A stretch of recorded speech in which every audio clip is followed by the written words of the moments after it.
بيفرح التاسع بالدمار اللي حصل في المكان، وبيكلم لورد باي وبيسرع على رأيه في القضاء على أقوى حراس شنغهاي قبل وصول الدعم، ولكن بيقول له ما تقلقش لسه في سمكة كبيرة لما يتم اصطيادها بعد. الفخ اللي نصبته مش بس عشان شنغهاي، السمكة الكبيرة اللي همسكها هي تشينج. بيأكد المحاربين على الجميع انهم ياخدوا حذرهم، وهي في المدافع السحرية. بيقولوا العسكريين اللي عشان شنت هجوم مفاجئ على الممر ودمرت كل القذائف. بيتعصب المحاربين من وجود السيد التاسع، وبيندفع اللي عنده بيتحدى في قتاله وبيخرج سيف من الطاقة، وبيقول لهم انتوا ما عندكمش جرأة على القتال وش لوش، ومع ذلك توسطهم لهذه الخدعة الحقيرة. ولكن بيقولوا السيد التاسع كل شيء مباح في الحرب، ومن غير الحرس انت لا شيء، استعد للموت. وبيخرج سيف كبير من الطاقة وبيهجم عليه، ولكن بيصدها لين بصعوبة. بيلاحظ وقتها جيش العنقاء بيدمر في المكان، وده بيخليه متعصب جدا وبيوقف الهجوم. بيستعد بعدها للهجوم وبيهجم عليه بقوة ساحقة، ولكن بيتفاداه التاسع بكل سهولة. واللي بيكون وقتها متفاجئ ان هو فعل الانفجار الدموي. لين تشين انت عايز تموت معايا؟ بيتحمس وطال الجميع بعد ما شافوا قوة المحارب لين، وبيندفع الوحوش بكل عزيمة. بيكلم وقتها لورد باي السيد التاسع.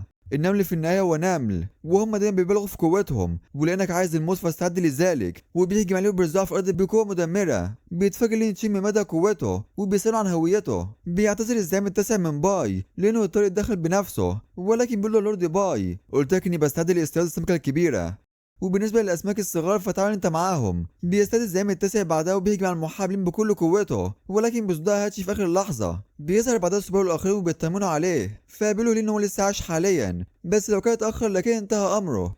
بيتعصب صبي جدا لأنهم فقط ما جرؤوش على الهجوم على شنغهاي، بل واسوت والد زوجته المستقبلية. بيندفع بعدها لعنده وبيتوعد إن هو هيقتله اليوم.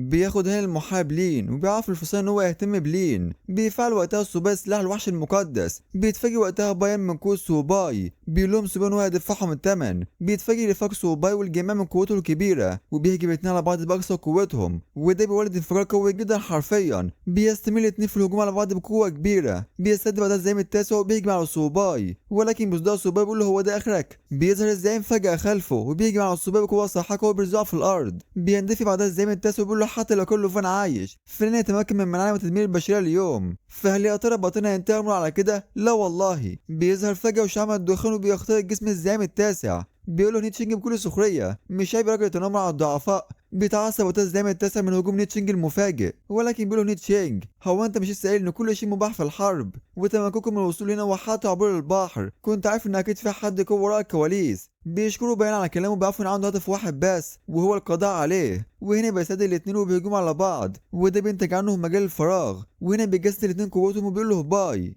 هو انت لسه عندك قوة لتحويل المعركة للفراغ؟ هو انت لسه عندك امل في انقاذ البشرية؟ بيقولوا نيتشينج ان الجنس البشري لا يحتاجه ابدا، لان العشائر مش هيقدروا يدمروا البشر طالما في حد هيقاتل حتى النهاية. بيهجم بعدها اتنين بضربات سريعة وقوية جدا، وبيتصاب الاتنين في نفس الوقت. بينكسر بعدها المجال وبيتفاجئ ان هما مش بيتحركوا حتى. بيكلم وقتها باي لورد نيتشينج انت حقا قوي ولكن لازم تموت النهارده. وبيفعل بعدها الحجر الدموي. بيشعر وقتها نيتشينج بالشيء في المكان اللي اخترقه الشيطان. بيظهر بعدها كان بيمتص قوته. بيقول له بايان ان هو زرع نواة الشيطان، فحتى لو كنت ملكا بشريا فهتلتهمك الدم الملكية حتى النهاية. بيستغرب سوام اللي بيحصل والملكية اللي زرع نيتشينج.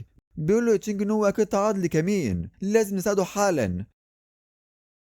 بيكلم وقتها تشينج اللورد باي يعني ده هو هدفك الاساسي؟ بيضحك باي وبيقول له ايوه ده صح، لازم اقتلك النهارده ومعاك البشريه هتتدمر. ولكن بيقول له نيتشينج مع ابتسامه ولكني مضطر اخيب ظنك. بيلاحظ باي ختم السيف وبيظهر بعدها سيف بيخترقه، ولكن بيقول له بعدها وماذا لو اصبتني؟ ما دام هتموت النهارده فهيموت الجنس البشري ايضا. فبيقول له نيتشينج قلت لك البشر مش هيهلكوا ابدا. بيكسر باي الحجر وبيقول له سواء الجنس البشري اتدمر ام لا فانت هتموت النهارده. بيعيد الشياطين تشينج بيمتص قوته. بيكلم وقتها سوبا بسرعه وبيوصيه بحمايه الجنس البشري لحد ما حرفيا الكائن ده بيغطيه بالكامل وكانه داخل شرنقه، وبيسكت السيف من ايده وده حرفيا بيخلي سوبا مصدوم. بيقول لهم بعدها باي تشينج مات بالفعل. الزعيم التاسع اخترق الحاجز ووحدوا قواتنا ودمروا كل البشر. فبينادي الزعيم التاسع على الجيش وبيؤمر بالقضاء على البشر. فبيندفعوا عند السور وبيخترقوا الحاجز. بيذهب وقتها سوبا عند نيتشينج وبيحاول ينقذه بأي طريقة، ولكن ده كان بلا فايدة. بيقول له وقتها باي وفر قوتك يا سوباي، حتى لو كنت في المستوى الملكي فهيموت أيضا. بيقول له سوباي إذا هقتلك وانتقم من سيد نيتشينج التنين الأزرق. بيغيب بعدها المكان وبيظهر التنين الأزرق بالفعل. الشيطان باي وقتها حرفيا مصدوم، ازاي تاني ازرق موجود هنا؟ لوفان مات وحتى رفاق سوباي مصدوم من اللي بيحصل. بيستعد بعدها سوباي للهجوم، بيقول لتين ان هو يساعده للقضاء عليه. بيستعد وقتها باي بيقول له حتى لو كان لوفان عايش فهدمر الجسم البشري حتى لو كان موجود، وبيهجم الاتنين على بعض باقصى قوه عندهم، وبيحصل بعدها انفجار مدمر. بيتفاجئ وقتها باي ازاي عنده هذه القوه، معقول نيتشينج عايش؟ بيفهم بعدها ان نيتشينج حط كل قوته ودمه في السيف قبل ما الدم الملكي يلتهمه بالكامل. بيتشال بعدها جسم الشيطان وبيتكسر. الزعيم اتصل بشاهد وقتها اللي حصل للشيطان باي، واللي بيكون متفاجئ ان السيد باي مات بالفعل، ولكنه مع ذلك بيكون لسه مصر يدمر البشر. بينطلق بعدها مع الجيش للمناطق التانية. بياخد بعدها سوبر الشرنقة، بيعرفهم بعدها ان جيش العشائر اندفع المدينة، وبيسألوا هيعملوا دلوقتي وازاي حل تشينج. بيقولوا سوباي هان خد الناس وصلحوا شينهاي، وانا وتشينج هنعرف المقر الرئيسي اولا. بينتهي بعدها للقاعدة. بيعرفوا وقتها من الخريطة إن جيش العشائر موجود في كل مكان، وظهر الكثير منهم في الإمبراطورية، وعشان كده بيقرروا إبلاغ البلد فورا وتفعيل وضع الطوارئ. بيقطعهم موظف وبيعرفوا إن في عدد كبير جدا من الوحوش في جيانج تشو. بيتفاجئ الجميع من اللي حصل. بيقولوا بعدها سوبر إن هم يذهبوا للمساعدة، فبيقرر هو تفعيل كل البوابات، والفلك السبعة هيكون القوة الرئيسية، وبالنسبة لفريق طلاب جانج هاي فهيكون الطليعة، لذا يدعموا جانج وو فورا. بيغادر تشينج لتنفيذ الأوامر. بيسألوا وقتها سوباي عن حل عم لين والعم نيت تشينج، فبيقولوا هو ان رساوة لين بيتعافى ببطء، ولكن نيت تشينج محدش عارف مصيره. بس ما تقلقش اكيد هنلاقي طريقة، يلا اذهب واستعد. بيغادر سوباي ويتمنى وقتها ان اهله يكونوا كويسين، وبيتوعد ان هو اكيد هيدمرهم جميعا. بنذهب بعدها لمدينة جانج وو. الخراب مغطي المكان حرفيا والوحوش بيقتلوا في البشر. بنذهب لمكتب رئيس البلدية. بيأمر العمدة جانج مدير الجامعة ان هم يفتحوا الملجأ فورا، وفريق الحرس الاول هيكون مسؤول عن تنظيم دخول الاشخاص للملجأ. حاليا المدينة في حالة فوضى، لذا مهمة الطلاب هي انقاذ الناس المحاصرين. فبيتمر المدير ان هم اكيد هينقذوا سكان المدينة. بيقاطعهم بعدها محارب، وبيعرفوا ان في عدد كبير جدا من الاشخاص الاقوياء من العشائر مستمر في الظهور في المدينة، وده بيخلي المدير والعمدة مصدومين جدا. بيسأل العمدة الموظفة امتى هيوصل الدعم. بتقول الموظفة ان فريق الدعم هيوصل في اقرب وقت ممكن. بيقول لها كويس، اذا هنقتل العشائر حتى النهاية. وفي نفس الوقت يوصل سوباي وهان والاخرين. بيلاحظ وقتها سوباي انهم اتاخروا جامد. بيقولوا زميله وقتها ان في الكثير من الوحوش هناك، فبيقولوا تشينج ان هم اكيد ناويين ان هم يحتلوا جانج تشو. بيفكر وقتها سوباي في طريقه عشان يخش المدينه. بيعرف الدب الاخرين لسه في ناس هناك، ولكن بيجي مهمه من الخلف وبينقض عليه بعدها سوباي وبيقتله. بيستعد بعدها تشينج وبيقول لهم سيبوهم عليا. بيهجم على الوحوش بقوه ساحقه وبيقتلهم كلهم. بيقول وقتها سوباي ان المدير والاخرين اكيد موجودين في المدرسه، فاكيد الموقع ده هيكون مكان الهجوم الرئيسي للوحوش، فيلا هناك بسرعه. بننزل بعدها لمنطقه اخرى في جانج تشو. بيكلم وقتها واحد من الجنس البشري السيد التاسع، وبيعرف ان البشر متفوقين جدا في المعرفه، ولكن للاسف انا عشت في مجتمع البشر لاكتر من 10 سنين وعارف كويس نقاط ضعفهم، وده قصدي هو هوانج زي ما عاشت هوانج. بيقولوا الزعيم التاسع ان مادام لسه في ناس عايشين في المدينه فهيستمر الجنس البشري في الخارج في الظهور هنا للدعم. فبيقولوا الاثنين اللي معاك حق فعلا، وساعتها نقضي على كل البشر ونحتل جانج تشو. بيقول لهم الزعيم التاسع ان الدعم على وشك الوصول، ولكن امرت بالفعل الصناعه البريه بيعتبروها في الطليعه، ودب الحفار بيعتبروا القوه الرئيسيه انهم يهجموا على كل طلاب جانج تشو. وبالفعل بتحاصر وقتها الوحوش طلاب جامعة جانج تشو، فبيستعد المحاربين وبيهجموا الاتنين على بعض. ولكن الصناعة البرية متفوقة على البشر، حرفيا بيدمروا المحاربين وبيقطعوا في البشر. ولكن بيظهر العظمة سوباي وبيدمرهم في ثواني. بيفرح وقتها المحاربين بوصول تعزيزات. مع وصول تعزيزات. بيواجهوا سوباي بعدها لهان وهونج امر القضاء على الوحوش، فبيندفع الوحوش بكل عزيمة. الوحوش وقتها حرفيا متفاجئة من قوة هونج، حرفيا قصدك عملوا معاهم الجلاشة. بيأمر بعدها سوباي المحاربين بالهجوم عليهم. في الوقت ده بقى بيلاحظ تشينج اشخاص قادمين، فبيعرف سوباي عن ذلك. بيفكر وقتها سوباي ان هم تعزيزات، ولكن بيقولوا تشينج انهم من العشائر 10,000. بنعرف بعدها ان هو الزعيم التاسع ورفاقه. بيقول له هوانج ان الزعيم التاسع حقا ذكي، والله ظهرت بالفعل يا سوباي. بيتفاجئ هان والاخرين ان الزعيم عاشته هوانج خيال البشريه، فبيقول له سوباي كنت انا وابنك زملاء في الدراسه، ولكن لما اتوقع انك هتخون البشريه. بيقول له هوانج سوباي بالقضاء عليك اليوم يمكن انقاذ حياة ابني. بيتعصب سوباي وبيكلمه خنت البشرية كلها عشان ابنك، انت فكرت كم اب هيفقد ابنه بسببك؟ ولكن بيقول له هوانج بلاش كلام كتير، افضل انك تموت على ان تموت على عائلتي بالكامل. بيخرج بعدها السيف وبيستعد للهجوم. بيستعد سوباي بنضيف اللي عند هوانج وبيقطع السيف لنصين. بيتفاجئ وقتها هوانج من قوة سيف سوباي وازاي قوي لهذه الدرجة، فبيقوله سوباي السيف ده انت مش عارفه؟ بيتفاجئ بعدها هوانج ان ده سيف نيتشينج، ولما يتوقع ان هو ترك السيف لسوباي.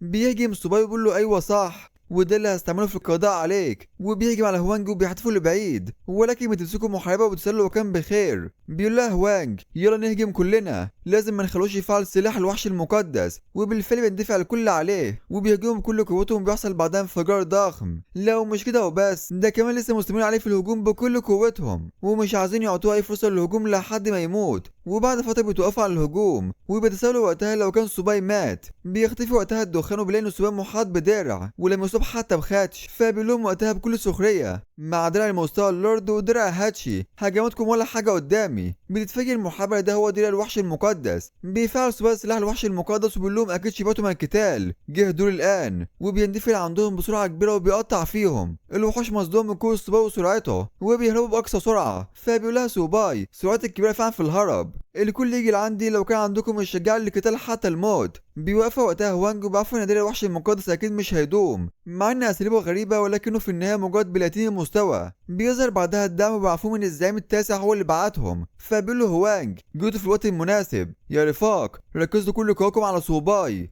فبيستعد الكل بيهجموا عليه في الوقت ذاته. بيلاحظهم سوباي بيستعد للهجوم وبيهجم عليهم بقوة ساحقة وبيوقف الهجوم، وده بيخلي الجماعة مصدوم جدا. ولكن بيقول له هوانج اعترف يا سوباي انك قوي جدا بالفعل، ولكن في النهاية انت في المستوى البلاتيني فقط، مع ان قوتك مميزة ولكنك مش هتحافظ على الوقت طويل. فبيقول له سوباي انت فاهم معك حق، اذا تعالى وجربها. وبيخرج بعدها الشجرة الذهبية وده بيفاجئ عشيرة الافاعي.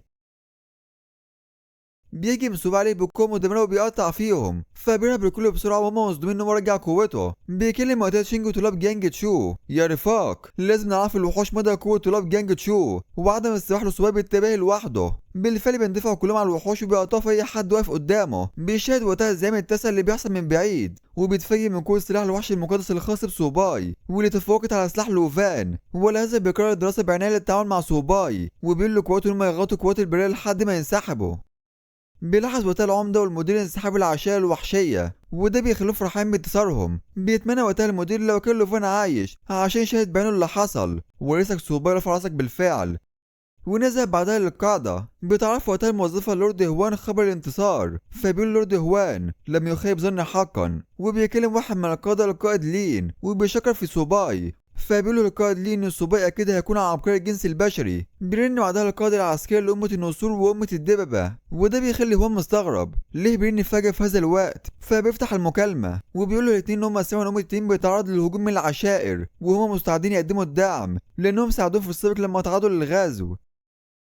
فبيشكرهم هوان على الدعم ولكن بيقولوا مفيش داعي للشكر، احنا في النهايه اخوات ولازم نساعد بعضنا. في النهايه مقاومه العشائر هي واجب على كل البشريه، لذا ازاي نقدر نساعدكم. بيقول له هوان ان جيش العشائر اتقسموا لمجموعات صغيره وانتشروا في كل المقاطعات والمدن اللي عندنا ومحتاج منكم دعم قواتنا وحمايه السكان ما يتعرض لاي هجوم. فبيعرف زعيم النسور هوان ان هم هيبعتوا 10,000 طريقه نقل لدعم الصين والزعيم الدب هيبعتوا قوات نقل مدرعه فورا. فبيشكرهم هوان للمره الثانيه وبيتمنى للجنسون باش يتعاونوا بسد القضاء على العشائر.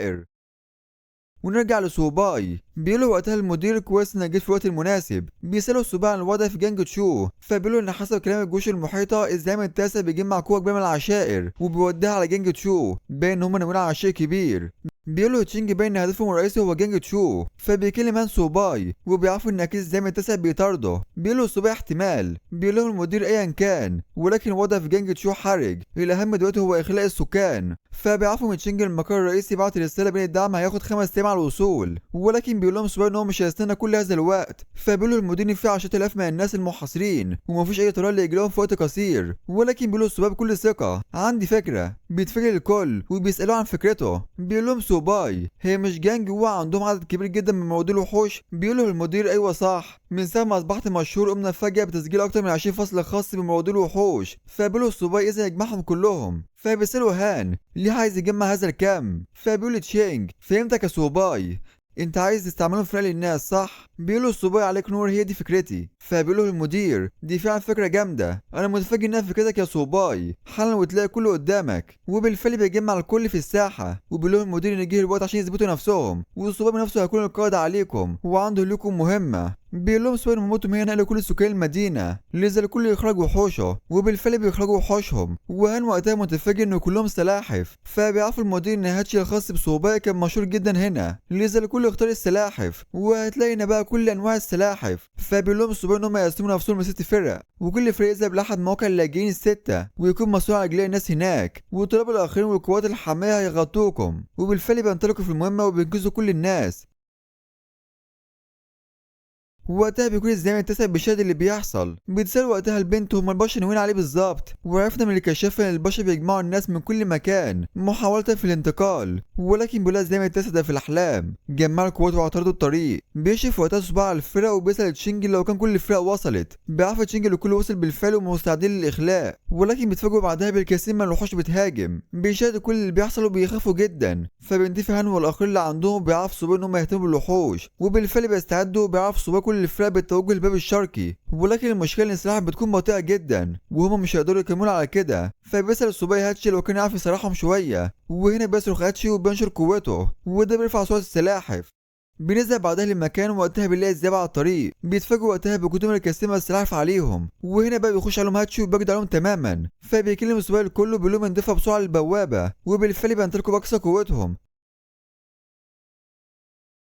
وفجأة بيظهر حاجز بيمنعهم عن التقدم، وهنا بيعرف صوباي ان هم دخلوا الفخ بالفعل، ودلوقتي محاصرين من كل النواحي. وبيلاحظوا في الاعلى الزعيم التاسع ومعه وانج. بيكلم وانج صوباي، ودلوقتي صوباي محكوم عليك بالموت، وعشان يتعامل مع ده الوحش العظمي الزعيم التاسع فعل تقنيته السرية. وهنا بيفعل الزعيم التاسع تشكيل ال7 ارواح. وهنا بيظهر الشيء بيد صوباي، فبيقول لتشينج هدفه موانة ان لكل الناس لمكان امن، ما عندوش وقت اهتم بالاخرين. بيظهر وقتها الكثير من الوحوش الغريبة، وبيهجم واحد منهم على صوباي، ولكن بيتفادى الهجوم في الوقت المناسب.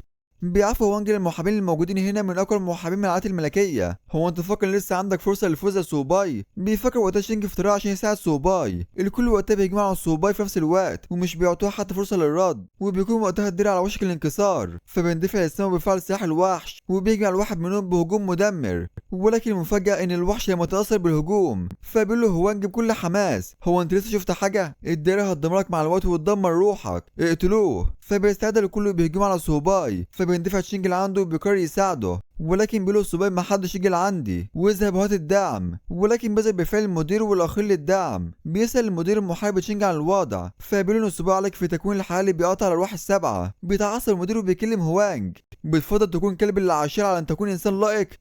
ولكن بيقول له هوانج اللي بيعرف فين مصلحته هم الحكماء، وفي النهايه العالم هينتمي للعشائر. ولكن بيلاحظ المدير ان في 6 ارواح فقط، مع ان المفروض ان هم 7 ارواح. وهنا بيعرف ان ال7 هو النقطه الرئيسيه واللي هو هوانج، ولهذا بيندفع اللي عنده بيهجم الاثنين على بعض. صوباي وقتها بيقطع في المحاربين، وبيستغرب ان هم بيرجعوا تاني في كل مره بيقطعهم، وبيقطع وقتها راس وحش. ولكن بيتفاجئ انه رجع من تاني، فبيهجم عليه وبيرزعه في الارض. ولكن بيتحاصر هو كان في التشكيل، وبيرجع المحارب من تاني. بيستدعي وقتها المدير وبيهجم على هوانج وبيرزعه في الارض. فبينادي تشينج على صوباي وهان، وبيعرفوا ان هم يكسروا التشكيل بسرعه. بالفعل بيهجم على المحارب وبيقطعه، ولكن لسه التشكيل بيرجعهم من تاني. بيظهر هوانج وبيقول لهم مع ابتسامه كل ده بلا فايده. هو انتوا فاكرين تشكيل 7 ارواح يمكن يكسروا بهذه البساطه؟ وده بيخلي صوباي متعصب جدا، وبيقول لنفسه ان اكيد في اي ثغره. استنى، الزعيم التاسع ما اتحرك ابدا من ساعه ما فعل التشكيل. وبيقول له تشينج معقول الزعيم التاسع ده مزيف وهو في الاساس الروح ال7؟ بيقول له صوباي انت محاك وطول الوقت كنا بنتجاهله.